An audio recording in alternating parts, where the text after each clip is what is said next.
ni nyuma y'uko ekipe ya Rayon Sport itangiye gukomeza yitegura shampiyona y'umwaka w'imikino wa 2021-2022, dore ko ari umwaka w'imikino ugiye gutangira mu minsi mike, niko itangazamakuru ritoroheye ekipe ya Rayon Sport, itangazamakuru rya hano mu Rwanda rikaba ryavuze byinshi kuri Rayon Sport, rishyira igitutu ku buyobozi bwa Rayon Sport.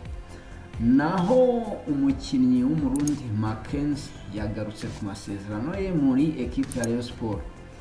Ayo makuru n'ayandi menshi tugiye kuyabagezaho.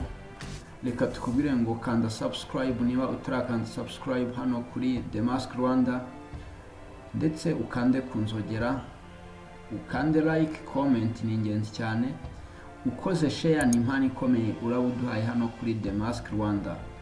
Reka tugaruke nyuma gato yako kananga tubagezeho inkuru irambuye ivuga kuri Rayon Sport, uburyo ihagaze muri aka kanya n'imigabo n'imigambi n'uburyo itangazamakuru riyibona, dore ko hagiye havugwa byinshi ku buyobozi bwa Rayon Sport. Ni mu gihe uyu mukinnyi nawe yagarutse muri ekipe ya Rayon Sport.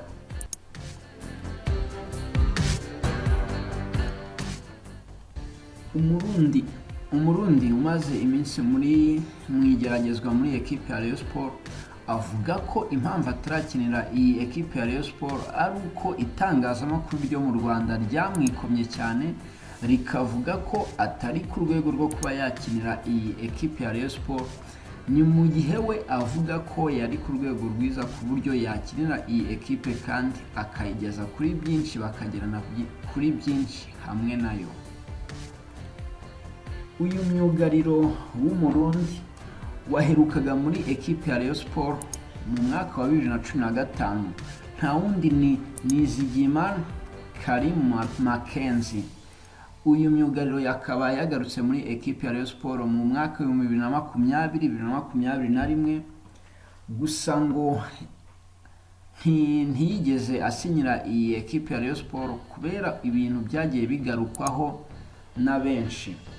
Uyu myugariro ukina ku ruhande rw'iburyo muri ekipe ya Rayon Sport cyangwa se no mu yandi ma ekipe, abashijwe impamvu atarasinyira iyi ekipe ya Rayon Sport, yavuze ko atarasinya ariko byose byatewe n'itangazamakuru ryashyize igitutu ku buyobozi bwa Rayon Sport, bigatuma batahita bamusinyisha, ahubwo ko yabanza gukorerwa igeragezwa. Byumvikane ko itangazamakuru ryo mu Rwanda ritari rikimwizeye cyane nk'igihe yaragikina muri ekipe ya Rayon Sport, akaba ariyo mpamvu bahisemo kuba bakongera kumukoresha igeragezwa. Uyu mukinnyi Mackenzie yagize ati, itangazamakuru ryavuze byinshi kuri njye, rishyira igitutu ku buyobozi bwa Rayon Sport, rirababwira ati ararwaye, arashaje, nta kintu na kimwe ashobora gufasha iyi ekipe ya Rayon Sport bitewe n'urwego ariho. Ntabwo narenganya ubuyobozi bwa Rayon Sport, barambwiye ngo kora imyitozo, maze gukina imikino 3 muri 4 twakinnye. Ibyo byose ntabwo nakwicira urubanza cyangwa ngo ndenganye ubuyobozi bwa Rayon Sport, ariko byari bikenewe kandi ngiye mpagaze neza ku giti cyanjye. Ndabizi ko abantu bagiye bareba imikino twagiye dukina bagiye babona ko ndi umukinnyi mwiza uhagaze neza mu myitozo, cyane ko nanjye nitwaye neza. Ayo ni amagambo ya Mackenzie Karim uri mu igeragezwa muri ekipe ya Rayon Sport. Uyu mukinnyi Mackenzie kandi avuga ko igihe cyose yagirirwa icyizere cyo kuba yahabwa amasezerano agakinira ekipe ya Rayon Sport, yatanga ibyo afite byose n'ubwitange byinshi cyane kugira ngo iyi ekipe ibone intsinzi. Ni mu gihe Mackenzie ari umwe mu bakinnyi bakinnye muri ekipe ya Rayon Sport bakayigiramo ndetse n'ibihe byiza cyane mu gihe cy'imyaka 4 yayimazemo, uhereye mu mwaka wa 2011 kugera muri 2015. gusa uyu mukinnyi yaje kuva muri Rayon Sport aho yagiye gukina muri Gor Mahia, akinira indi ekipe yitwa Vipa, anakora imyitozo mu makipe yandi atandukanye yo muri Kenya. Ni umukinnyi ufite izina rikomeye, ntabwo ari agafu kivuga rimwe.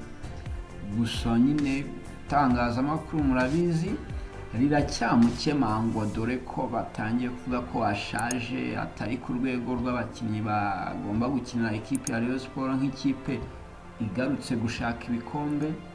Reka dutegereze turebe, dukomeza tubagezaho update. Niba utarakanda subscribe, iki nicyo gihe ngo ukande subscribe ndetse ukande n'inzogera kugira ngo ujye ubona notification y'ibiganiro dushyizeho byose hano kuri The Mask Rwanda. Ukande like, share, comment ndetse ukomeze ukurikirane The Mask Rwanda. Ciao ciao, hasta la vista.